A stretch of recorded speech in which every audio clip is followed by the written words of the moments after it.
Roberts and Alito and Gorsuch and Thomas and Leonard Leo and the Heritage Foundation, if they get a hold, there will be no government left. There will be no rights left. You'll live under theocracy. You'll end up Christian nationalism. But that's all right, you little 26-year-old. You don't feel like the election's important to me. They're not addressing the issues that I care about. Give him some balloons. He looks like that dude from Up. That's James Carville. He's, dude, I'm all for this. Let's just don't correct him. Sit back, eat your popcorn, and relax. Just let him go, man. Welcome back to the program. Top of the second hour. Dana Lash with you. Just let him go.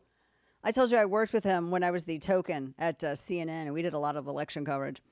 And there's a handful of people in the industry that I can, there's actually a small number of people in the industry I can say really good things about. And he was always incredibly respectful, very courteous, and I always got along with him. I liked him. He cracked me up. Him and his wife. Mary Matlin. I like both of them.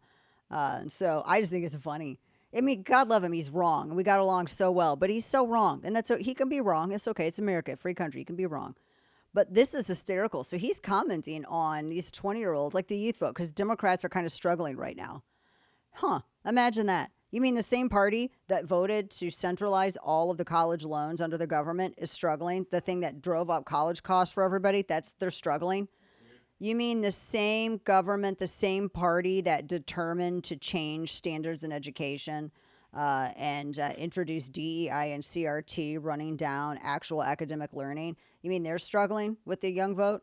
Really? Surprise. You mean the same party that locked down schools and parks and ruined people's lives? People lost their graduations, their proms, their athletic events so that they could get scouted for scholarships and have a better way of life.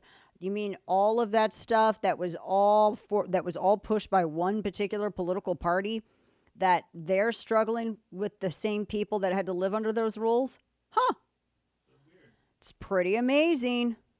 Pretty amazing. I'm not shocked at all.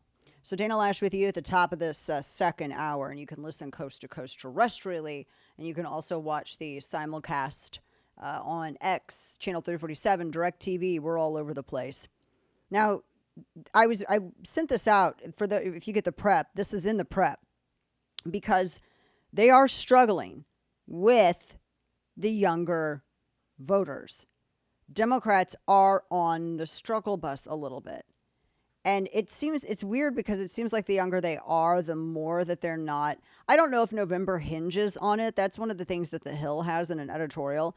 They're saying that November hinges on the youth vote. I don't think so. I do think that the elections are always determined in the margins, which is why independents are so incredibly important.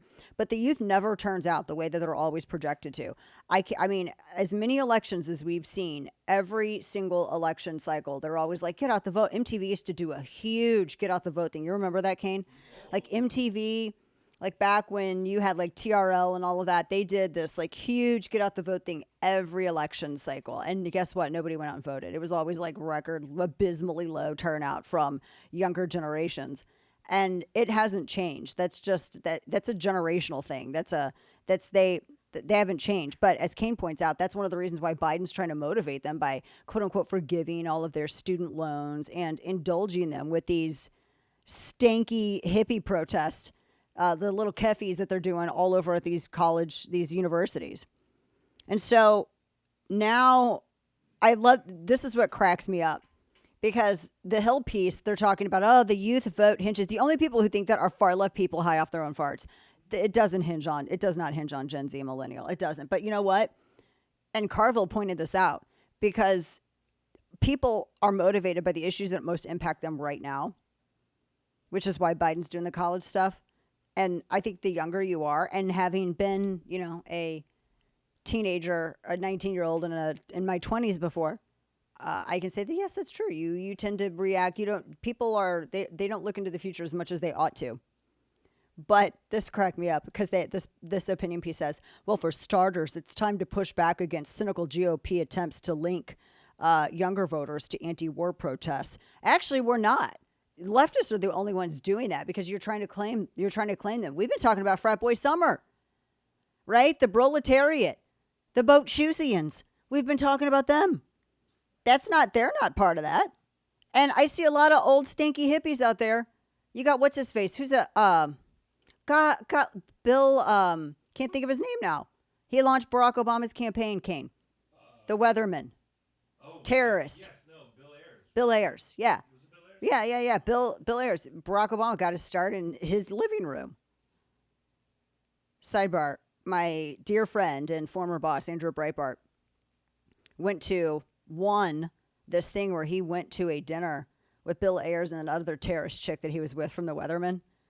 And they hosted them in their house. It was like a raffle, and he won it. And he said things like, oh, man, Bill, these canapes are the bomb. Because Bill Ayers literally, his group set off a bomb and killed a dude. Oh, my gosh. It's just legendary. So the $146 billion in debt cancellation, they're trying to capitalize on that. They're trying to pay these people to go back in the fold. But guess what? That's not going to move people. I think that grossly misunderstands the psychology of millennial and Gen Z.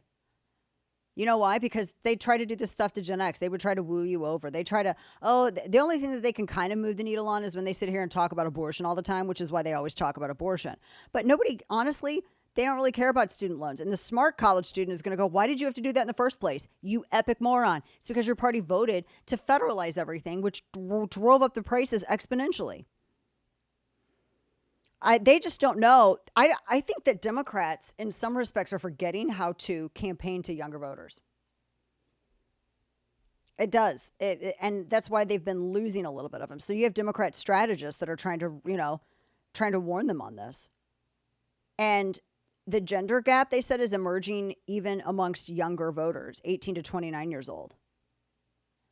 Interesting. So going back to what James Carville said, because he's hysterical. He's not wrong on this. He's just saying it in a tough love kind of way. I'm not going to correct him. I'm just going to sit back and eat popcorn. But you know what? It's not that much different from what the VP once said. Can we roll back this flashback of Vice President Kamala Harris? Remember what she said about younger voters? Check it. What else do we know about this population, 18 through 24? They are stupid.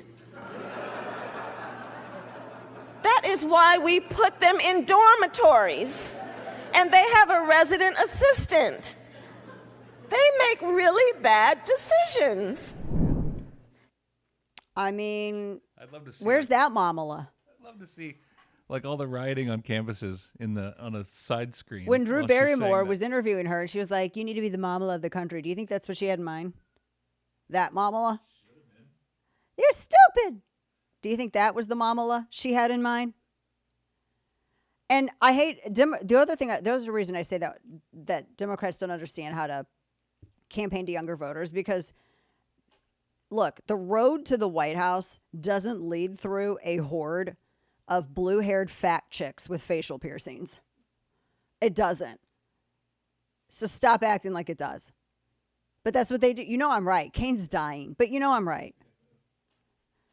Come on. Yeah, where's that Mamala? I can't believe I'm going to say this. But when she said that, do you know what I did? Because I was that age once and I was stupid. You know what I thought? Uh-huh. Yeah. That's exactly what I thought.